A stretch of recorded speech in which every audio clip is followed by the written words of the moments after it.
Vamos começar rezando, como a gente faz sempre, pedindo a Deus a sua graça e a sua bênção. Em nome do Pai, do Filho e do Espírito Santo. Amém. Vinde, Espírito Santo, enchei os corações dos vossos fiéis. Acendei neles o fogo do vosso amor. Enviai o vosso Espírito, tudo será criado. Renovareis a face da terra. Ó Deus, que instruíste os corações dos vossos fiéis com a luz do Espírito Santo. Fazei que apreciemos retamente todas as coisas, segundo o mesmo Espírito, e gozemos sempre da sua consolação, por Cristo, Senhor nosso. Amém. Pedindo à Virgem Maria, que interceda por nós nesta noite. Ave Maria, cheia de graça, o Senhor é convosco. Bendita sois vós entre as mulheres, e bendito é o fruto do vosso ventre, Jesus. Santa Maria, Mãe de Deus, rogai por nós, pecadores, agora e na hora de nossa morte. Amém. Glória ao Pai, ao Filho e ao Espírito Santo. São José, em nome do Pai, e do Filho e do Espírito Santo. Amém. E hoje tenho a alegria de receber aqui mais uma vez um convidado que vocês já conhecem, Dom Henrique Soares da Costa, bispo de Palmares, em Pernambuco, que está aqui participando, né, da Conferência dos Bispos em Aparecida. E todo ano que Dom Henrique vem aqui, nós o convidamos para bater um papo aqui com a gente. Somos velhos amigos, graças a Deus, né? Dom Henrique, muito amigo também de Padre Paulo, com quem estudaram juntos em Roma, né? E vamos hoje conversar. Eu perguntei a Dom Henrique, o senhor quer falar sobre o quê? Ele disse que quero falar sobre Deus, as coisas de Deus. Então vamos conversar essa noite sobre as coisas de Deus, se Deus quiser. E vamos começar conversando, não é? Quero apresentar rapidamente Dom Henrique, né? Muitos já o conhecem. Dom Henrique tem um trabalho muito grande pelo seu site é Dom Henrique, está aqui, ó, Dom Henrique, www.domhenrique.com.br. Também tem o Facebook, você entra lá com Dom Henrique, né? Da Costa, e você tem Instagram também. Dom Henrique tem muitos artigos muito interessantes, né? Muita gente já acompanha. Rapidamente, gostaria de colocar aqui alguns dados de Dom Henrique. Nasceu em 11 de abril de 63, fez aniversário ontem, né? Ontem. Foi no terminal. Foi ontem. Aí, parabéns. Já vi que esse povo gosta do senhor. Não, o povo gosta de folia, é outra coisa. E aí, foi criado em Junqueiro, na Alagoas. Diocese de Penedo, mestre em Teologia Dogmática pela Universidade Gregoriana de Roma, com especialização em Eclesiologia, Igreja. O senhor estudou com o Padre Paulo lá o quê? Não, eu morei. Moraram juntos? Não. Grande pregador, está escrito aqui, propagador da fé, todo mundo sabe disso, né? Bom, Dom Henrique lançou este livro, da outra vez que esteve aqui, Escatologia, né? Sobre o fim do mundo, ele já falou da outra vez. Quer falar uma palavrinha sobre ele? Posso. Então, diga. Pronto, escatologia trata das coisas últimas. Antigamente se dizia bem rimadozinho: morte, inferno, juízo e paraíso. Então, a escatologia trata disso. Para onde é que vai o universo? Como será a manifestação de Jesus Cristo? O que acontecerá com o universo? Como será o juízo final? Como será a nossa morte? Como será entre a morte e a manifestação de Cristo? Onde fica nosso corpo? Onde fica nossa alma? Questão do inferno. Tudo isso é a escatologia que trata. Aqui é dito de um modo bem simples, que todo mundo entende, mas de acordo com a fé, com a tradição da igreja. Beleza.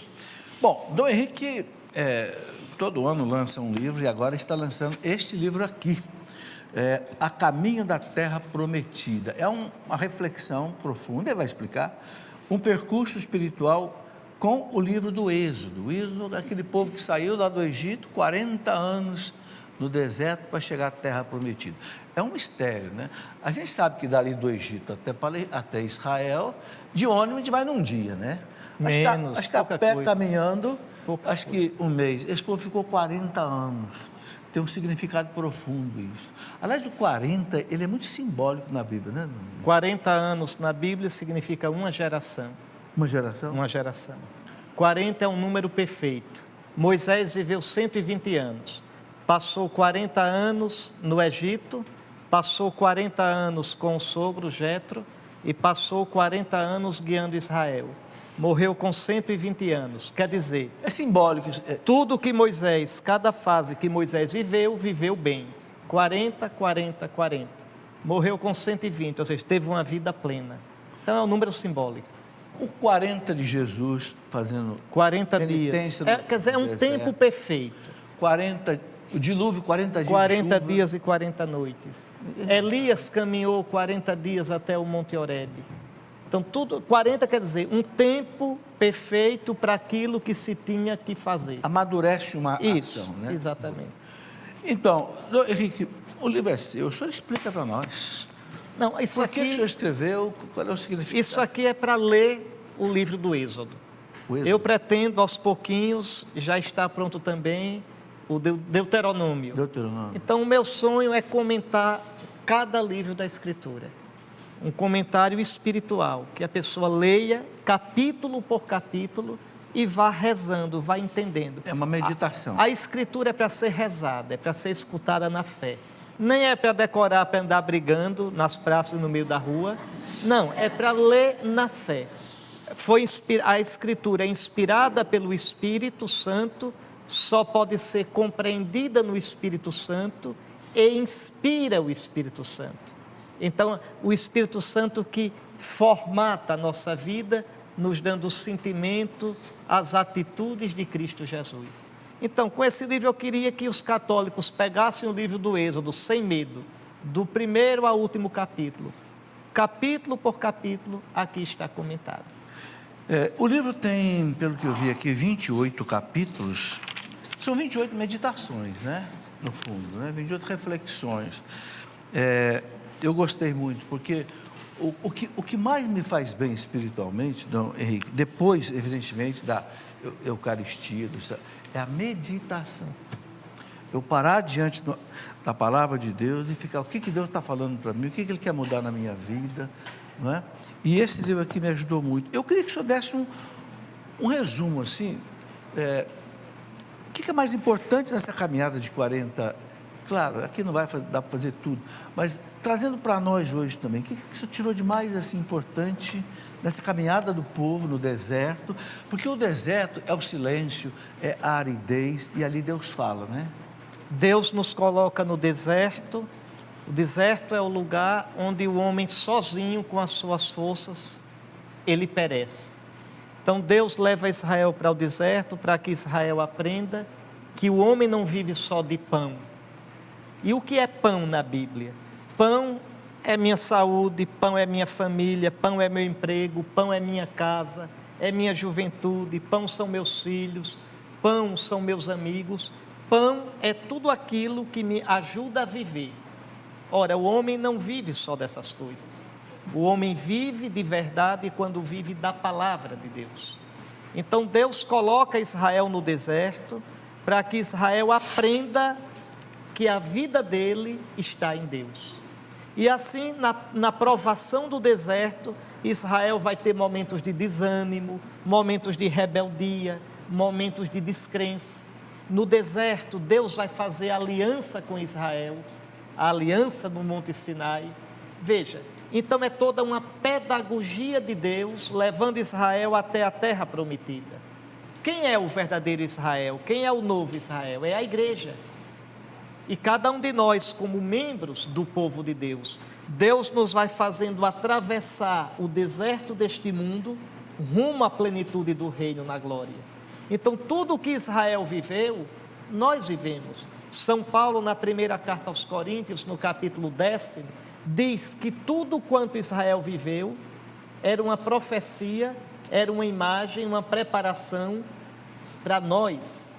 Foi para a nossa instrução, para que a gente não seja rebelde como eles foram, para que a gente não duvide de Deus como eles duvidaram, para que a gente não pereça como muitos deles pereceram. Então, a Sagrada Escritura, ela fala para a gente hoje, ela fala para a igreja hoje. A palavra de Deus é uma palavra viva, atual e atuante na nossa vida. Então, esse livro, como os outros que eu quero escrever sobre a Sagrada Escritura, é para ajudar o católico a ler a Escritura escutando e como uma palavra para a igreja de hoje e para a sua vida hoje. Essa é a razão de ser da Escritura Santa. Do Henrique, o Êxodo tem muitas passagens que me deixam assim parado pensando. Uma delas é aquela sarça ardente que Moisés viu, que queimava, mas não se consumia. Alguns padres da igreja comparam com a Virgem Maria, né? Deu à luz sem perder a virgindade, Sim. né? E ali Deus se revela para Moisés. Eu acho que ali é o único lugar da Bíblia que Deus diz quem Ele é, né? Mas Deus diz quem Ele é, dizendo que não vai Diz e não diz, né? Porque não é um nome próprio. Quando né? Moisés pergunta qual o teu nome, Deus diz, eu sou. Tu és o quê? Eu sou o que sou. E és o quê? Não, não é da sua conta. Ninguém pode, a gente não pode definir Deus. A gente não pode imaginar Deus. Depois Deus diz, eu sou o Deus de Abraão. É a palavra Javé, né? Eu sou o Deus de Abraão, de Isaac e de Jacó. Então veja, eu sou o Deus que só interessa uma coisa, eu sou fiel. Eu sou o Deus que foi fiel aos teus antepassados, a Abraão, Isaac e Jacó. Veja, eu sou o que sou. Ou então pode traduzir também assim, eu sou o que serei. Quer dizer, caminhe comigo e você vai ver quem eu sou. Se não caminhar, não vai ver. Vai ver minha fidelidade, vai ver minha presença, vai ver meu amor. Depois Deus diz o nome, que a gente não sabe qual é a pronúncia. Ninguém sabe se é Javé. É à toa dizer isso porque ninguém sabe. Para uns é Yahô, para outros Yavé, Javé ou Iá. Ninguém sabe. Graças a Deus ninguém sabe. Porque o nome de Deus é impronunciável. Dizer o nome é dizer que eu tenho Deus na minha mão e ninguém tem Deus. Pelo contrário, o universo está dentro da mão de Deus, mas Deus não está na nossa mão. Tanto que quando o judeu vê esse nome, ele diz Adonai, quer dizer Senhor, o meu Senhor. Então, e o próprio nome Javé talvez venha do verbo hebraico, Ravá, que quer dizer o que é. Aquele que está sendo. Mas está sendo o quê? Não. Ninguém sabe. Deus Agora, é inimaginável. Quando ele fala para Moisés, eu sou, quer dizer, tudo existe por causa de mim. Tem esse sentido também, não tem? Mas o sentido maior é esse. Eu porque sou. Ele é o Criador. Sim, tudo mas existe é muito fora mais do do nada. que isso. Eu sou quer dizer, eu sou. É o quê? Não. Eu sou. A gente não pode imaginar. Deus não tem passado. Deus não tem futuro. Deus é. Até a gente dizer que Deus existe não está certo. Deus não existe. Quem existe é a gente. Deus é. É Deus muito complicado. Deus é. Existir quer dizer não era e começou a ser. Deus não existe, Deus é. Amém. Como é que você pode... Agora, interessante que Jesus fala para os judeus, antes que Abraão existisse, eu sou. Aí é que está. Jesus, sobretudo no Evangelho de João, Jesus tem mania de dizer, eu sou a porta, eu sou a videira, eu sou o pão da vida. Veja, esse eu sou está lembrando o Sinai. E depois ele diz aquela frase, quando dizem, Jesus diz, vosso pai Abraão alegrou-se ao ver o meu dia. Aí os judeus se metem a zombar dele. Tu não tens ainda 50 anos e viste Abraão? Aí Jesus diz, antes que Abraão fosse, eu sou. Ou seja, aí, eu sou Deus. Quer dizer que ele é Deus. A mesma passagem na Jesus andando sobre as águas.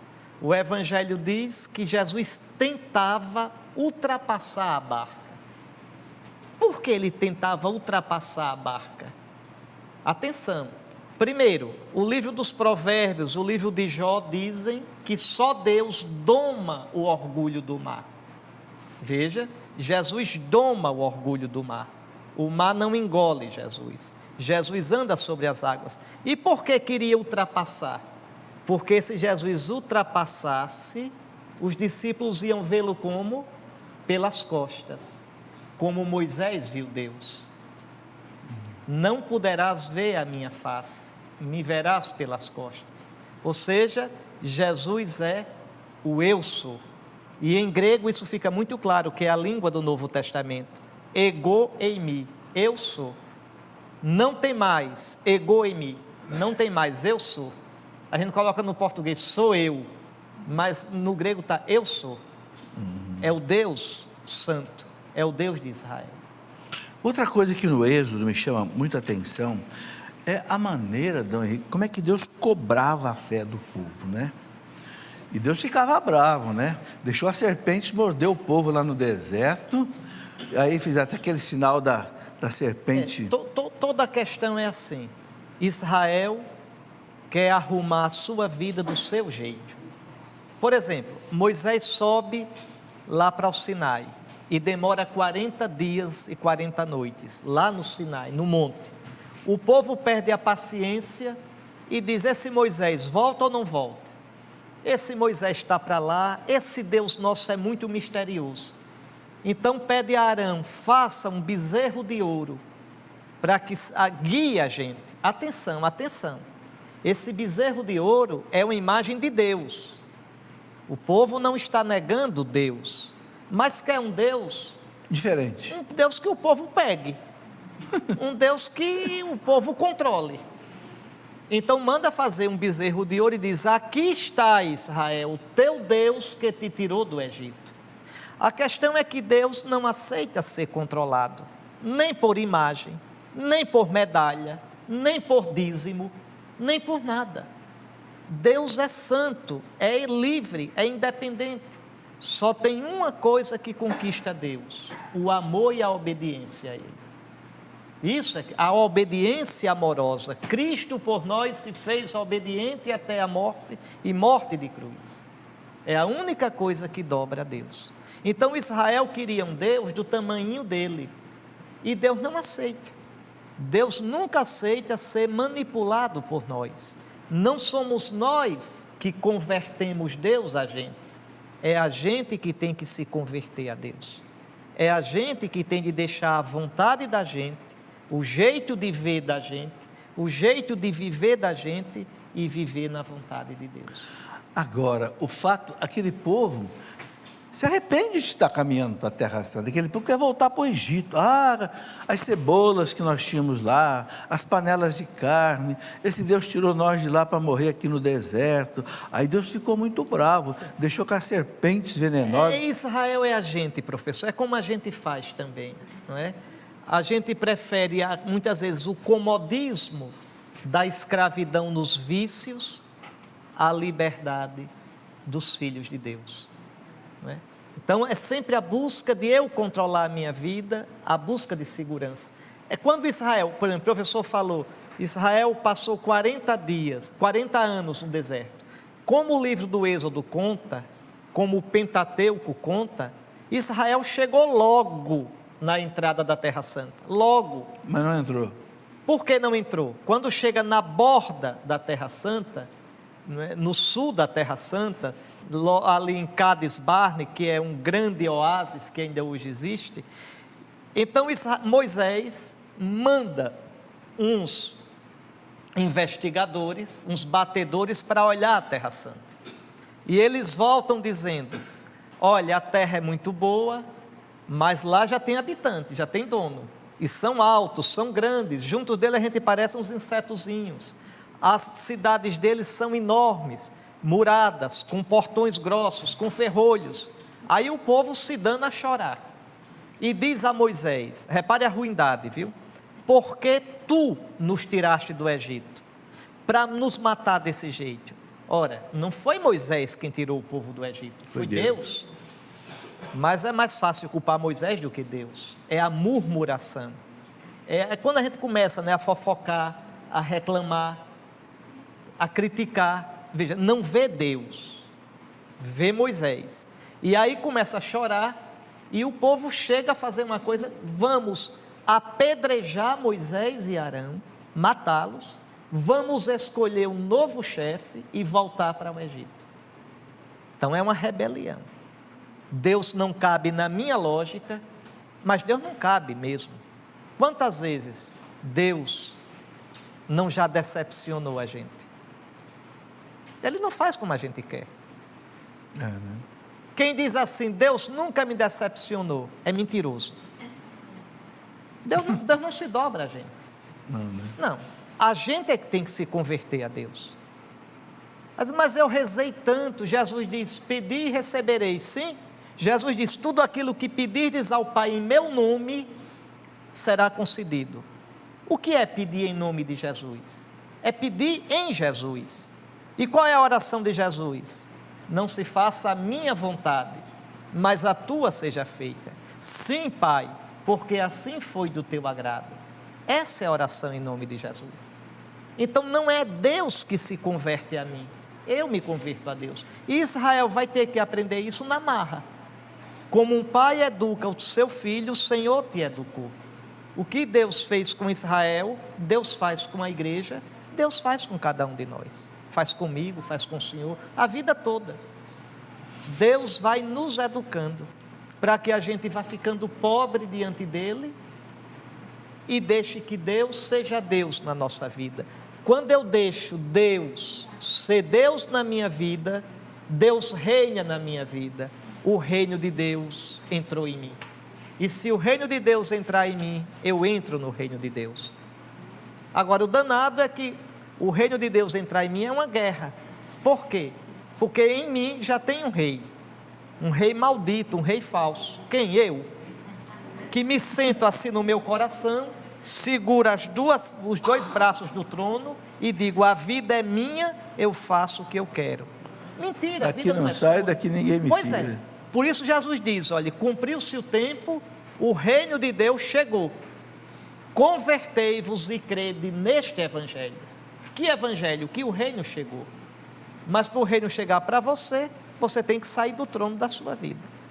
Porque a nossa tendência é fazer como a gente quer. A gente tem uma ideia de como deve ser o Brasil, a igreja, o Papa e os outros, e a gente tem até uma ideia de como Deus deveria fazer. Se Deus seguisse o meu conselho, o mundo seria muito melhor. A gente faz assim. Então a gente nasce, todos nós nascemos com um problema de foco. A gente nasce achando que é Deus. A gente nasce achando que é o centro do mundo. O único modo de curar isso é rezar, é buscar o caminho da conversão, deixar que Deus seja Deus na minha vida. Aí eu vivo na verdade. Conhecereis a verdade, vivereis na verdade, e a verdade, que é Deus em mim, me libertará dessa doença. Amém. Um outro fato dessa caminhada que me chama muita atenção, isso foi 1500 anos, 1200 anos antes de Cristo. Olha, né? Mais ou menos. Falar em datas para o Êxodo é muito complicado. A data certa, na história da salvação, mais ou menos. A datação certa a gente só tem a partir do século VI a.C. Mas a data tradicional do Êxodo é por volta de 1250. Isso. Então, século XIII a.C., agora, reinado de Ramsés II. O interessante é que Cristo depois vai remeter a ele aquela serpente levantada no deserto por Moisés. Que coisa impressionante, né? Tudo. Quer dizer, a ligação dos dois. Dom Henrique, vamos continuar com a nossa conversa. Nós estávamos falando da serpente levantada no deserto e que Jesus disse que como Moisés levantou a serpente no deserto, assim será levantado o Filho do Homem, para que todo aquele que nele crê não pereça, mas tenha vida eterna. É João 3. E ele falou isso para Nicodemos. Para Nicodemos. Primeiro, o Nicodemos era um homem do Sinédrio, não era? Mas primeiro, todo o Antigo Testamento fala de Jesus. Adão é a imagem de Jesus. Abel é a imagem de Jesus. Melquisedeque é a imagem de Jesus. O Cordeiro, que imolado na Páscoa, é a imagem de Jesus. Isaac é a imagem de Jesus. Davi é a imagem de Jesus. Jeremias é a imagem de Jesus. A travessia do povo pelo Mar Vermelho é a imagem do batismo de Jesus, que Jesus dá. o maná é a imagem da Eucaristia que Jesus dá. Todo o Antigo Testamento, o óleo da alegria é a imagem do Espírito Santo de Jesus. Todo o Antigo Testamento caminha para Jesus. Todo o Antigo Testamento. Nicodemos é um fariseu, membro do Sinédrio, simpatizava com Jesus, e Jesus ali no diálogo, na verdade aquele diálogo de Jesus com Nicodemos, é uma catequese sobre o batismo. É preciso nascer de novo. A gente nasce biologicamente do ventre materno, mas ninguém nascendo biologicamente é filho de Deus.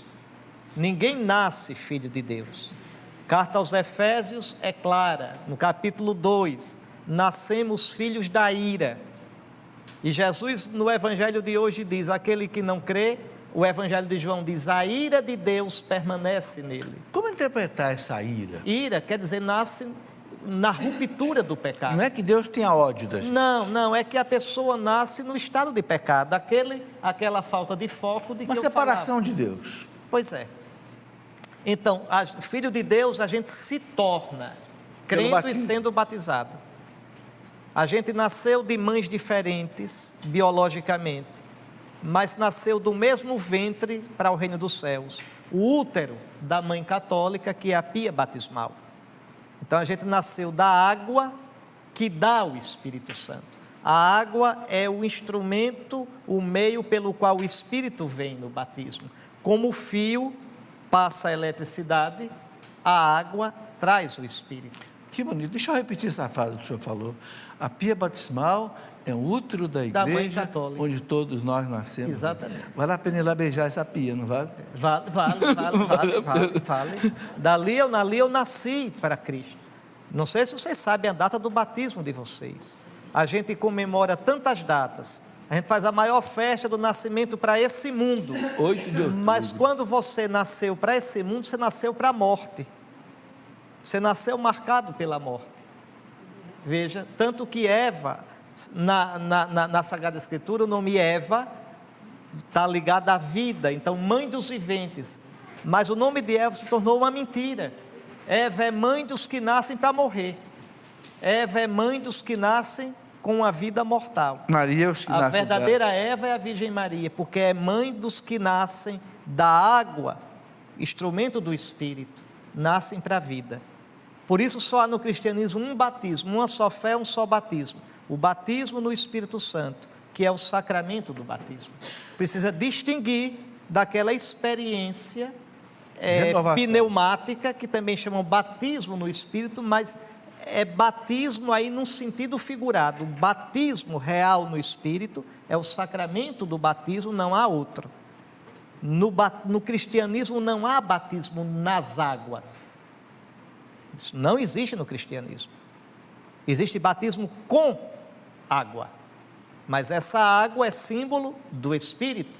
João capítulo 7, se alguém tem sede, venha a mim e beba. Do meu seio correrão rios de água viva. Aí no versículo 37, João explica, Jesus estava falando do Espírito Santo, que receberia os que crescem nele. Porque ainda não havia Espírito, quer dizer, não havia efusão do Espírito, porque Jesus não tinha ainda sido glorificado.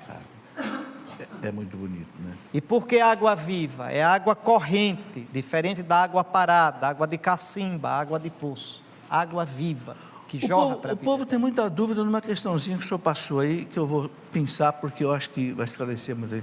Por que Melquisedeque, essa figura estranha, né? É figura de Jesus? Porque Melquisedeque na Bíblia, primeiro, ele é rei de Salém. Salém, em hebraico, o que vale são as consoantes. Olha, Salém, S-L-M, são as mesmas consoantes de Shalom, paz. É o rei da paz. É o rei de Salém. Salém é Jerusalém. Jerusalém quer dizer visão de paz, poderia dizer assim, um sonho de paz. Então veja, Melquisedeque, sacerdote do Deus Altíssimo. O Gênesis só diz assim, veio Melquisedeque, sacerdote do Deus Altíssimo. rei de Salém, ao encontro de Abraão, e Abraão lhe deu o dízimo de tudo. Não diz quem era o pai de Melquisedeque, nem o avô, não diz se teve descendência, não diz quando morreu, aparece e desaparece. Então o autor da carta aos Hebreus diz: olhe, esse Melquisedeque é a imagem de Jesus, porque Jesus é eterno também, não teve princípio nem tem fim, e é o único sacerdote verdadeiro, sacerdote do Deus Altíssimo. Por isso, o autor da carta aos Hebreus pega Melquisedeque como imagem de Jesus. Uma última coisinha que eu queria mudar para um outro assunto. O senhor já tem mil coisas aí para falar, mas é o seguinte, a serpente levantada naquela haste, aquilo me impressiona. Jesus disse: sou eu que vou ser levantado na cruz. Quer dizer, ele levantado na cruz, ele esmaga a serpente do pecado. Não, na verdade, porque Deus manda serpentes para picar o povo? Para mostrar o que o povo tinha no coração. As serpentes aparecem para picar o povo, porque o coração do povo estava serpenteado pela murmuração, pela descrença, pela rebeldia. Então, aquela serpente, na verdade, mostra o que o povo tinha no seu coração. E aí, então, Deus manda Moisés fazer uma serpente de bronze e colocar na ponta do poste de bronze. Quem era mordido e olhava para a serpente, ficava curado. Então Jesus diz: como Moisés levantou a serpente no deserto, é necessário que o Filho do Homem seja levantado. No Evangelho de São João, ser levantado é ser levantado na cruz e na ressurreição. Tudo isso para São João é a glória de Cristo. Ser glorificado é passar pela cruz e subir para o Pai. Então, quem olha para Jesus é curado. Só que para São João, o verbo olhar, contemplar, quer dizer crer. Então, todo aquele que crê em Jesus, contemplarão aquele a quem traspassaram. Vê com fé. Então, quem olha para Jesus com fé é curado da morte e do pecado. Aí está todo o mistério da redenção, né? Todo o mistério da redenção, que começa no batismo. Por isso Jesus diz isso a Nicodemos, falando sobre o batismo.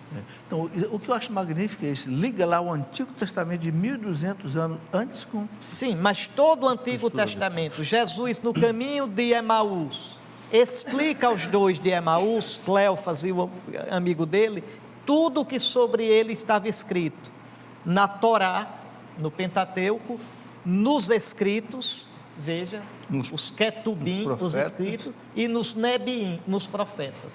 Os judeus dividem a Bíblia em lei, os escritos e os profetas. Jesus diz que tudo aquilo fala sobre ele, e ele explica. Muito bem, nós vamos mudar de assunto. Quem quiser aprofundar nisso, está aqui o livro de Dom Henrique. Esse livro não tem ainda aqui na Canção Nova, porque ele chegou hoje na editora Cleofa, mas ele virá para cá, para a Canção Nova também, ok?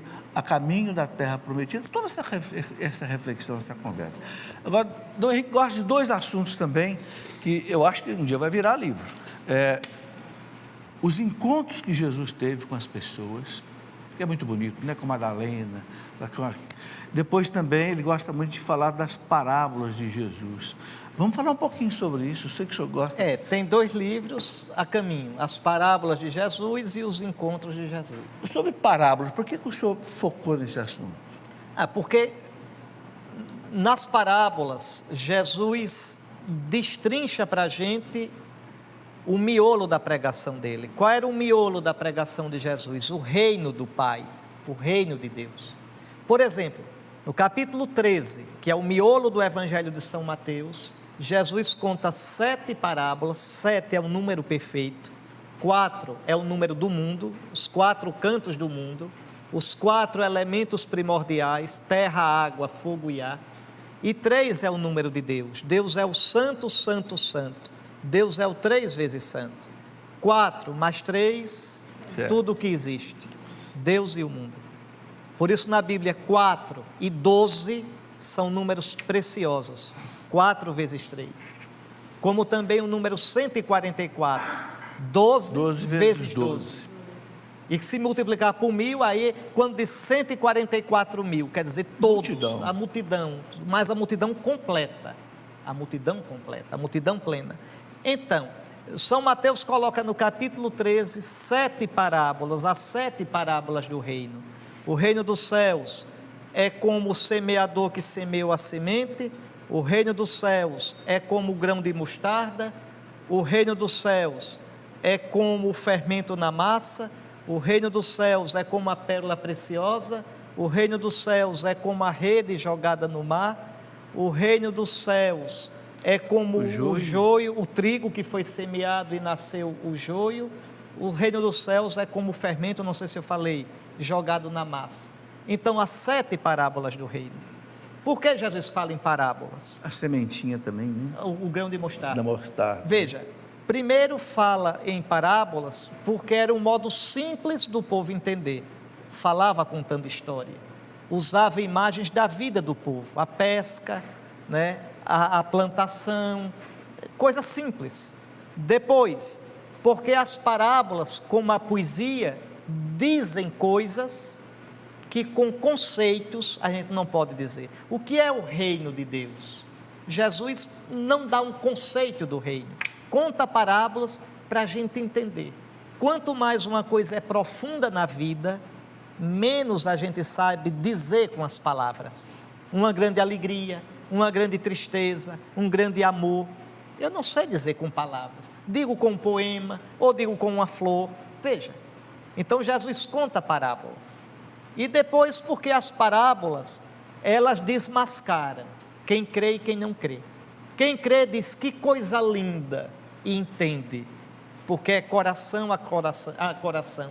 Quem não crê diz, que besteirona, e não crê, e aí pronto. Por isso Jesus diz, por isso eu falo em parábola, para que aquele que crê, não é, entenda mais ainda, e o que não crê, não entenda nada, de modo que vai se cumprir a Escritura. Tem olhos e não vê, tem ouvidos e não ouve.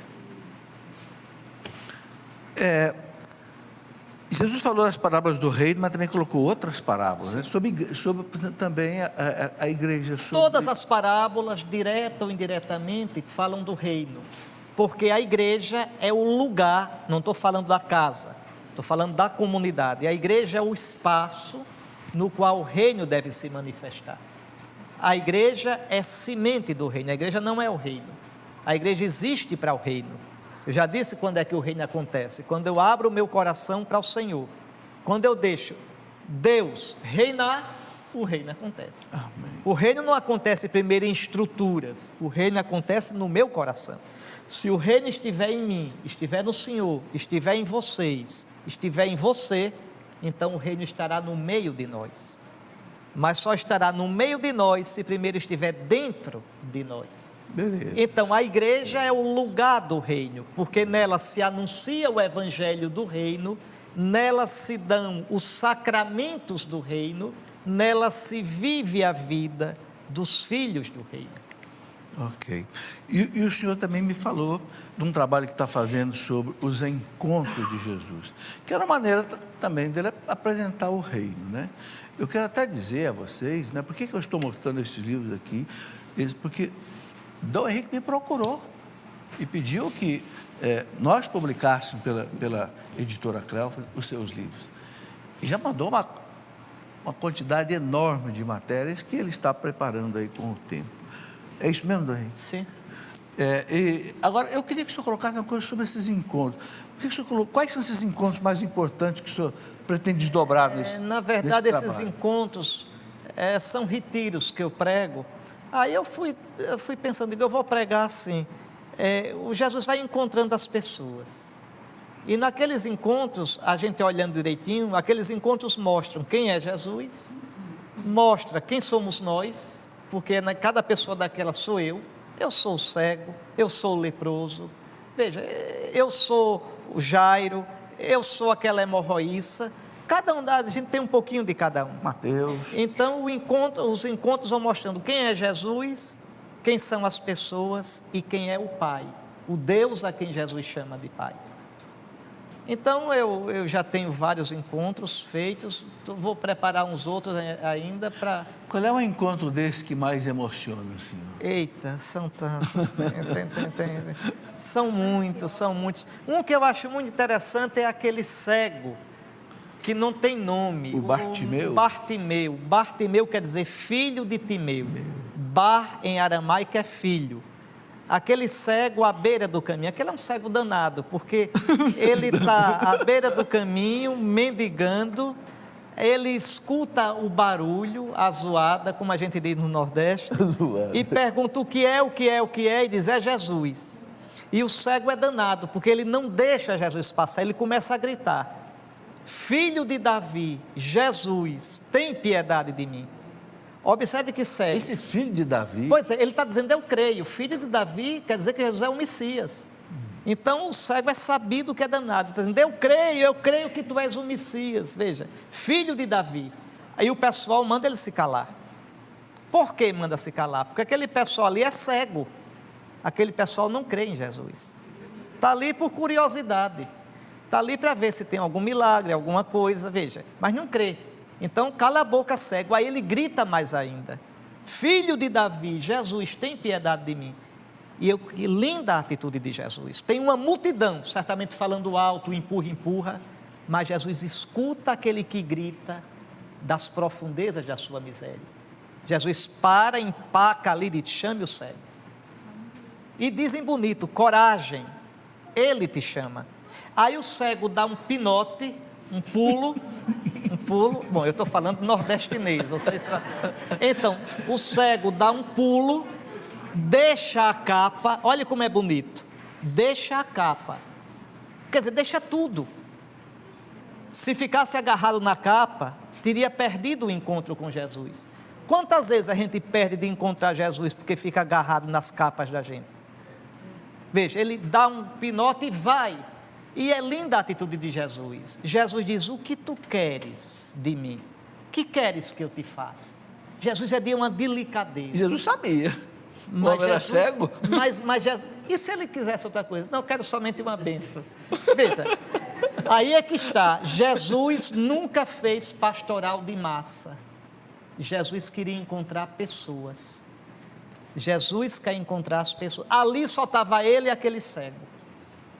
E o cego diz uma coisa que é de cortar o coração. Senhor, que eu possa ver novamente. Veja que cego, que coisa triste. Um tempo ele enxergava, ficou cego.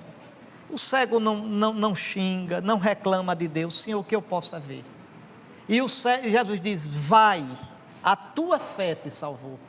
E o cego desobedece, professor, não vai. Vem, segue Jesus pelo caminho. Veja, é isso que é, o que é ser cristão? A gente é cego. Um dia encontrou Jesus no caminho da vida. No batismo, a nossa cegueira foi curada. Lembre de Paulo, que as escamas caem. O batismo, antigamente, na igreja antiga, era chamado de sacramento da iluminação.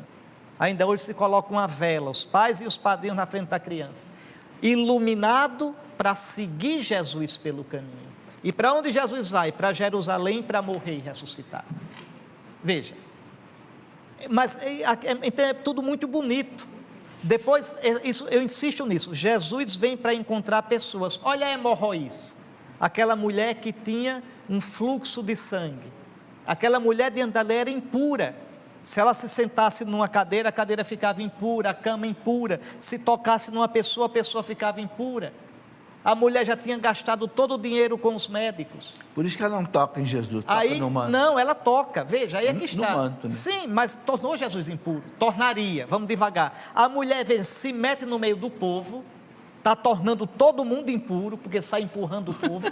Veja bem, repare o que é que essa mulher vai fazer. Ela, no desespero dela, ela quer roubar um milagre de Jesus. Veja, vai tocar no homem santo, no homem puro. Chega por trás e toca. Ela pensou numa mágica. Eu toco, se colar, colou, eu fico boa e ninguém sabe. Quando toca, olha o azar, Jesus para. Quem me tocou? Por isso o medo dela, a vergonha. Eu impura toquei nesse homem que tornei impuro. E Jesus disse, quem me tocou? E fica procurando. Primeiro, por que Jesus sabe? Porque nele habita uma força. Saiu uma força. É o Espírito Santo que desde o batismo, veja, o Espírito pairou sobre ele, permaneceu sobre ele, desceu sobre ele. Tudo que Jesus faz é na força do Espírito Santo. Quem me tocou? E aí a mulher, veja, Jesus empaca ali. Aí a mulher se revela. Mas observe, Jesus não diz o que a mulher tinha. Filha, vai em paz, a tua fé te curou. Por que Jesus obrigou a mulher a se mostrar? Para a mulher entender que o milagre não foi roubado. Ele dá, ele conhece. E aí, veja, ninguém foi besta a perguntar o que é que ela tinha. Hoje tem uns que dizem, né? Diga aí o seu milagre, tome posse da graça. Não. Se alguém perguntasse o que é que ela tinha, Jesus diria, não, é da sua conta, porque é uma coisa entre ele e ela. Jesus preserva as pessoas. Então os encontros mostram essas coisas. Dom Henrique, infelizmente, como diz no inglês, the time is over. O nosso encontro terminou. O tempo terminou. Olha, estamos aí. Eu prometo que quando ele voltar aqui em Aparecida, a gente traz ele aqui de novo. Olha, eu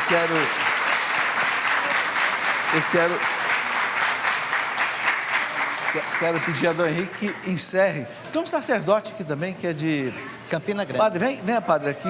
É de Pernambuco também? Campina Grande, Paraíba. Campina Grande da Paraíba. O senhor hoje foi o aluno na escola da frente. Ah, que bom. Vou pedir a eles, é padre? Aldevan.